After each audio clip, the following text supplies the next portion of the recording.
Salut les amis, j'espère que vous allez bien, moi ça va nickel. Aujourd'hui dans cette vidéo je vais te montrer une interview que j'ai donnée pour Média et vous avec Mathias Benhammi. Je te laisse tout de suite l'interview, n'hésite pas à regarder jusqu'à la fin, il y a énormément de valeur ajoutée et n'hésite pas si elle t'a plu à mettre le petit pouce et bien sûr à t'abonner si c'est pas déjà fait.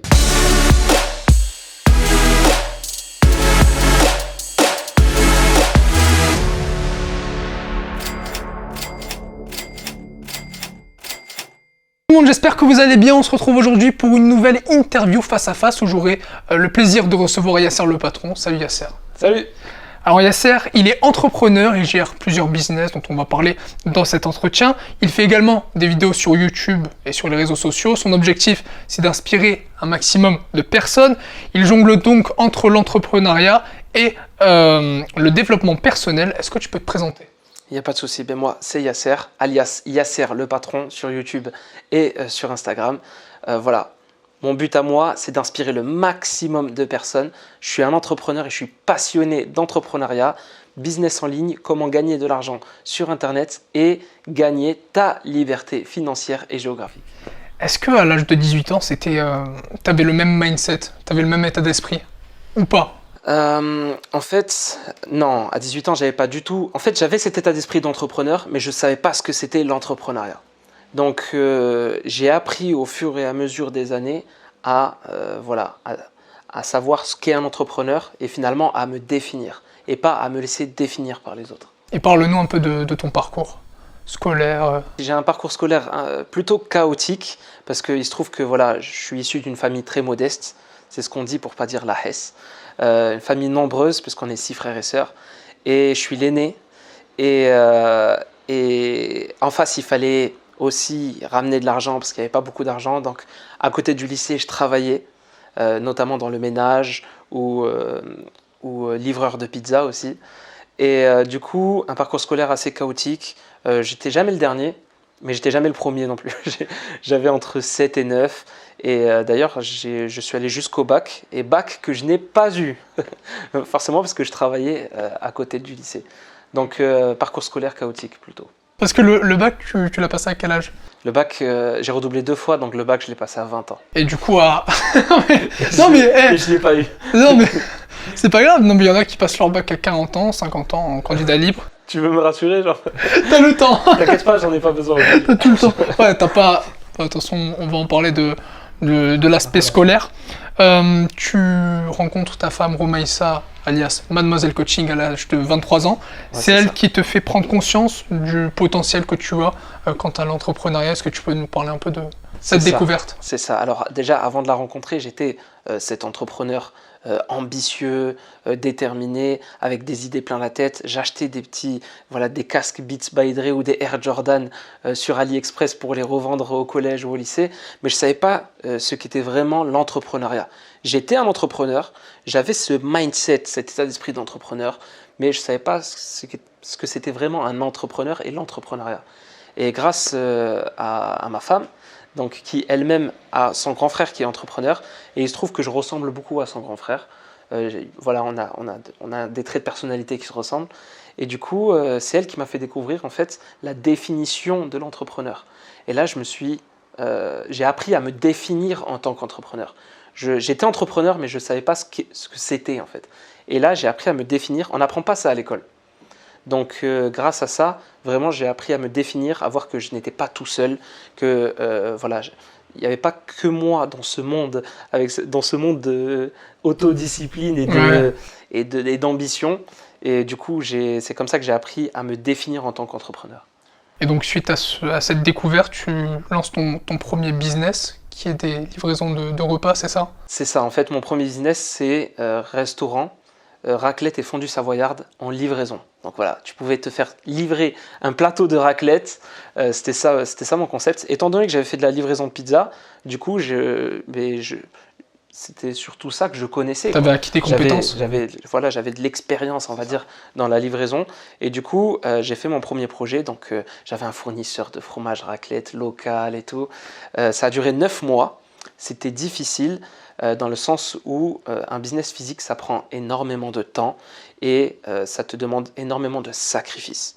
En business physique, tu passes des heures à travailler sur ton business. Toi, tu essaies de faire un business pour gagner justement ta liberté financière, on va dire, mais en fait, tu vas gagner de l'argent. Mais derrière, tu n'as plus de vie sociale, tu n'as plus de temps pour toi, tu te retrouves à être esclave de ton propre business, esclave de ta propre entreprise. C'est pas le but. C'est pas du tout le but. Le but, c'est de se libérer en temps, de se libérer géographiquement et de pouvoir vraiment être, même dormir tranquille sur ses deux oreilles, tu vois. C'est ça. Sans prise de tête. Oui, il y a mes fromages qui vont périmer, il faut que je les vende avant, il faut que je fasse une promotion. Bref, trop de prise de tête dans un business physique et c'est là où je me suis intéressé au business en ligne. Et du coup, tu as décidé de te former auprès de Yas, Startup Muslim. La première formation que j'ai Voilà, prise. en marketing digital, et tu as lancé ta première agence de marketing digital qui existe toujours, tu es toujours en activité. Comment s'est passé tes débuts? Alors, ce qu'il faut savoir, c'est que je suis quelqu'un de très autodidacte. Donc, par exemple, je voulais apprendre à jouer du piano, j'achète un piano, j'apprends sur YouTube. Et je suis vraiment très autodidacte et j'ai découvert les formations en 2018, les formations en ligne. Ce qui est bien avec les formations en ligne, c'est que ça s'adapte énormément en fait à toutes ces personnes qui sont autodidactes. Parce que tu apprends à ton rythme et en bonus, tu as l'expérience de la personne qui finalement est là pour te former. Donc tu gagnes cette expérience et avec cette expérience, toi-même, tu avances 2 fois plus vite, tu vois. Je veux dire, le piano, j'apprends tout seul, je vais avancer, mais si j'apprends avec la vidéo de quelqu'un qui m'explique comment ça fonctionne, je vais avancer 2 fois plus vite. Et j'ai découvert les formations comme ça, et en 2018, j'ai pris une formation donc, avec Yas, qui aujourd'hui est un ami, notamment en agence marketing digital. Ce qu'il faut savoir, c'est qu'il y a énormément d'opportunités à saisir sur Internet. Que ce soit le e-commerce, même dans le e-commerce, tu as du dropshipping, des box par abonnement, du Amazon FBA, tu as l'agence marketing digital qui est un autre business, tu as l'affiliation, tu as le copywriting, tu as les montages vidéo si tu aimes bien voilà, toucher un petit peu les logiciels de montage. Il y a énormément d'opportunités pour voilà, gagner sa vie sur Internet et au-delà de gagner sa vie, gagner son indépendance et sa liberté géographique. Bien sûr. Et après t'être formé, tu lances ton agence, comment ça se passe, le premier client En 2019, je lance mon agence et au début, je suis tout seul. Voilà. L'agence marketing digital, pour ceux qui ne connaissent pas, tu crées des sites internet pour des professionnels.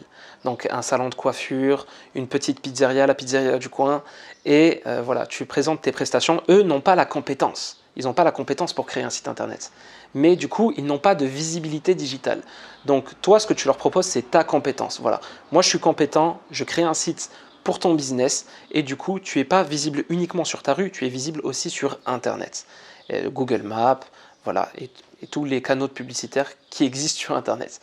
Et du coup, tu proposes cette compétence, et du coup, tu gagnes des clients, et du coup, tu vends ta compétence, tu vois. Ça a pris combien de temps entre la création de ton agence et le premier client? Alors, au début, c'était délicat, parce qu'au début, il y a ce qu'on appelle le syndrome de l'imposteur.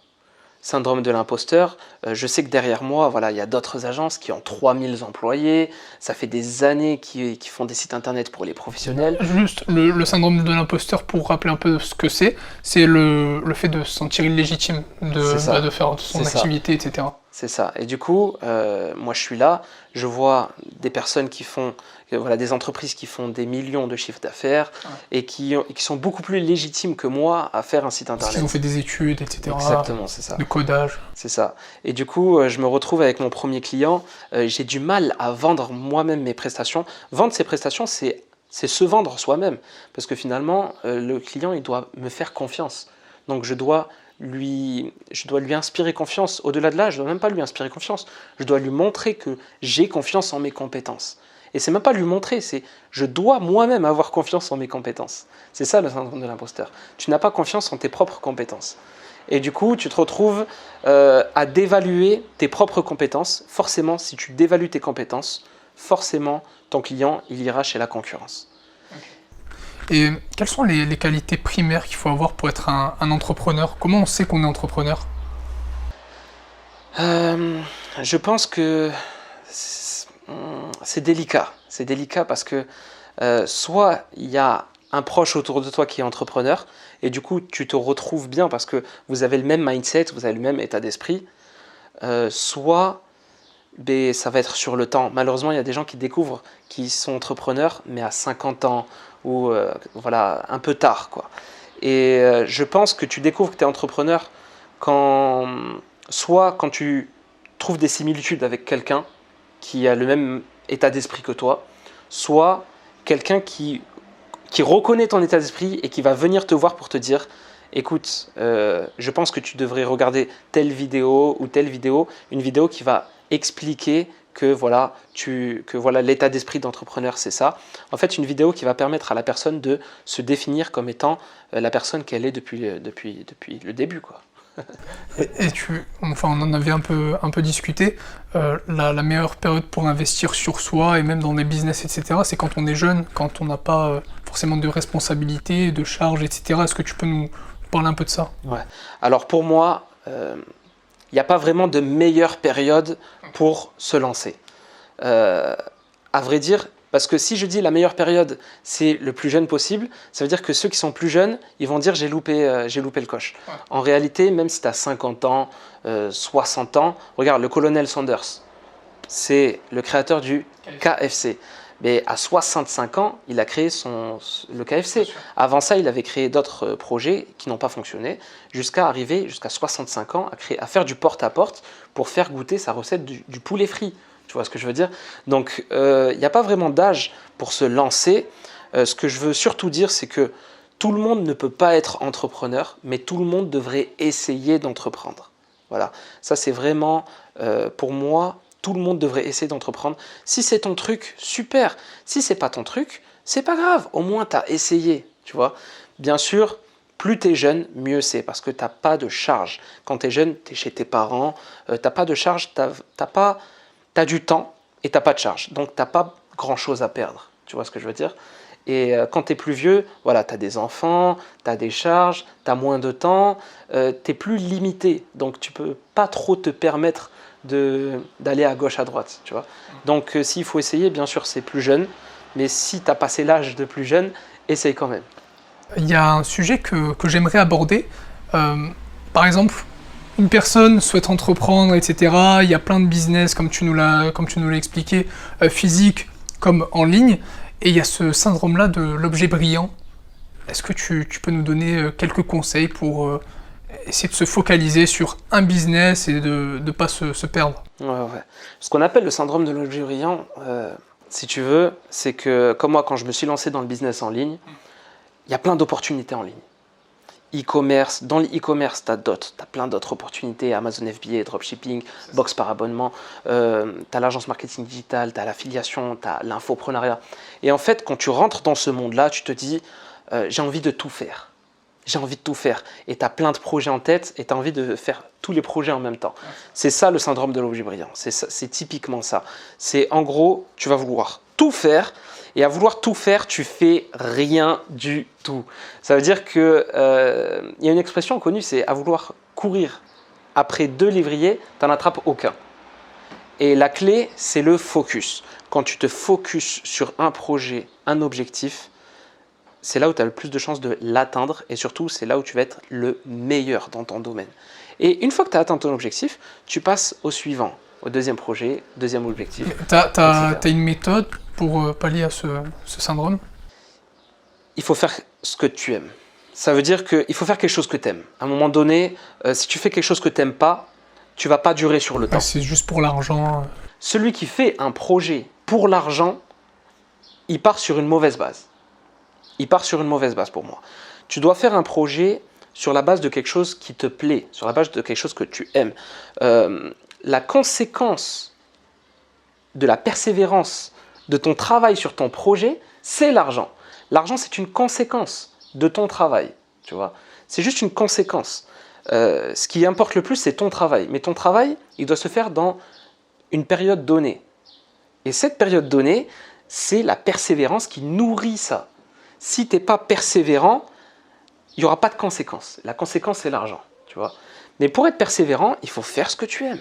Il faut faire ce que tu aimes. C'est ça. Et en parlant d'argent, c'est quoi ton rapport à l'argent? Euh, on va dire que quand j'étais plus jeune, j'étais attaché émotionnellement à l'argent. Forcément parce qu'il y en avait besoin. Alors l'argent n'a pas d'odeur, mais quand on n'a pas, ça se sent. Ça, C'est bien dit, ça c'est fait. Ouais. Et si tu veux,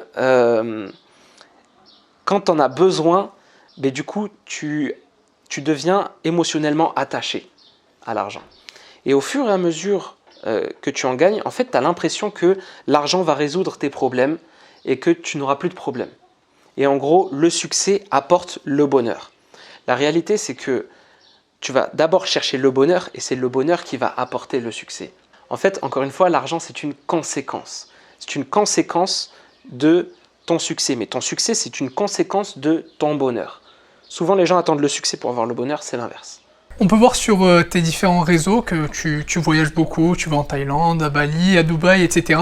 Tu as ce besoin-là déjà de voyager et surtout d'avoir un cadre de travail.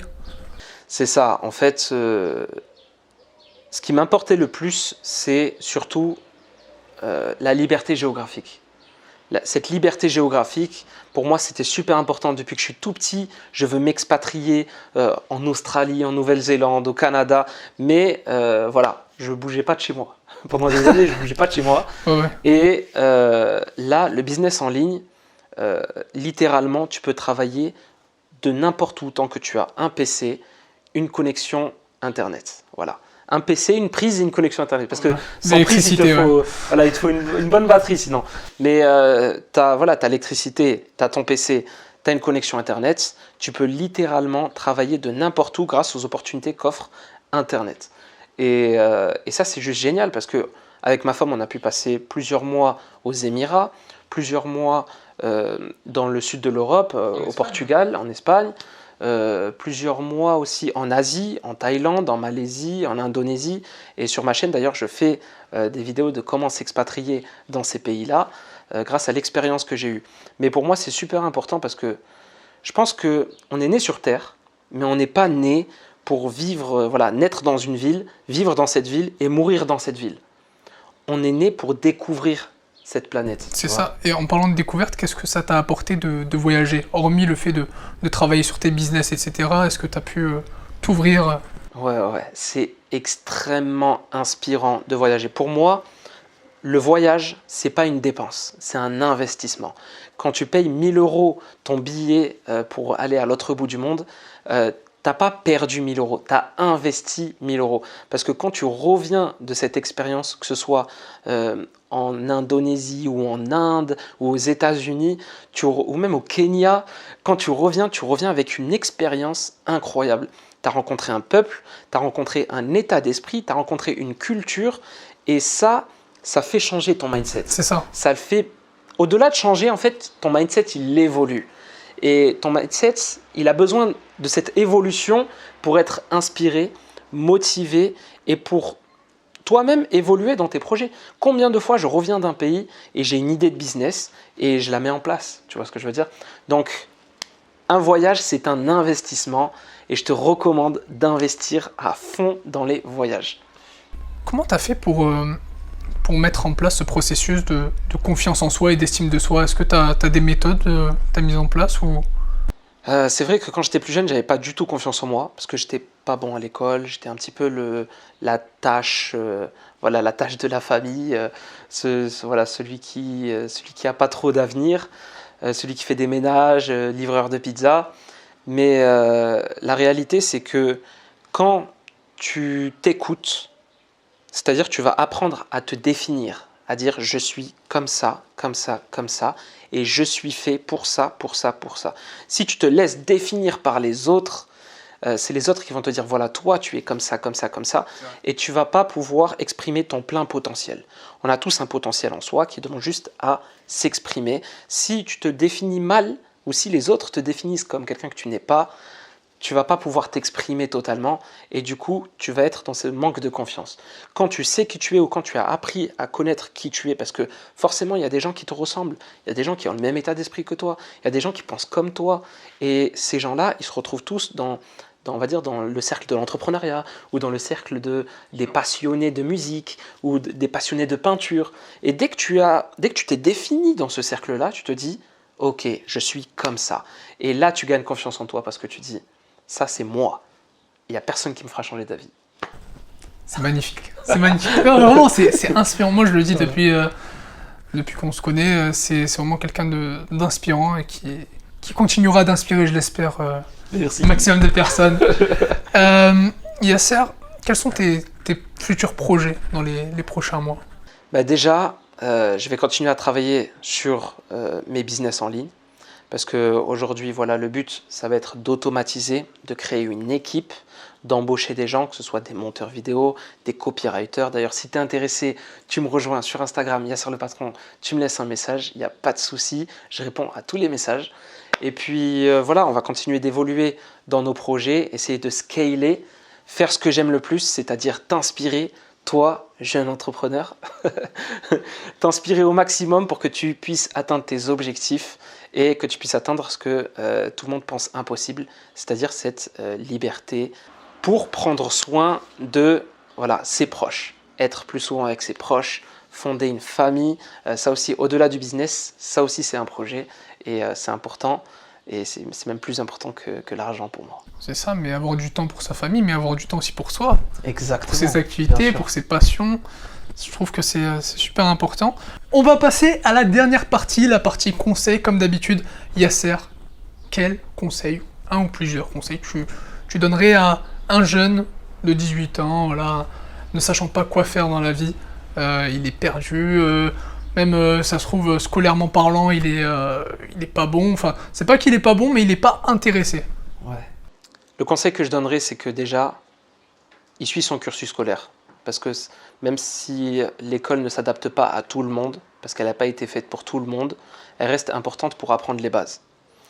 Par contre, ce que je lui dirais, c'est de s'écouter, de faire ce qu'il aime. Ça, c'est important. On n'aime pas tous les mêmes choses. Si tes parents n'aiment pas ce que toi tu aimes, c'est leur problème. Mais toi, tu dois faire ce que tu aimes. Et le conseil ultime, ce serait un talent sans travail, c'est pas un talent. Donc, fais ce que tu aimes. Et si c'est ton talent, travaille dessus. Parce que si tu travailles pas dessus, c'est pas un talent.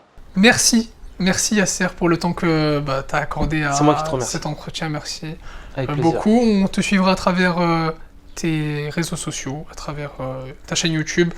Une vidéo par semaine, c'est ça? Une vidéo par semaine sur YouTube. On est là pour inspirer le maximum de gens. On est là pour s'entraider. Personne n'est au-dessus de l'autre. On est tous partis de zéro. Donc, on va tous se porter et se tirer vers le haut ensemble. C'est ça. Il est super accessible. Envoyez-lui un message. Et puis voilà. Merci à tous et à plus. Ciao.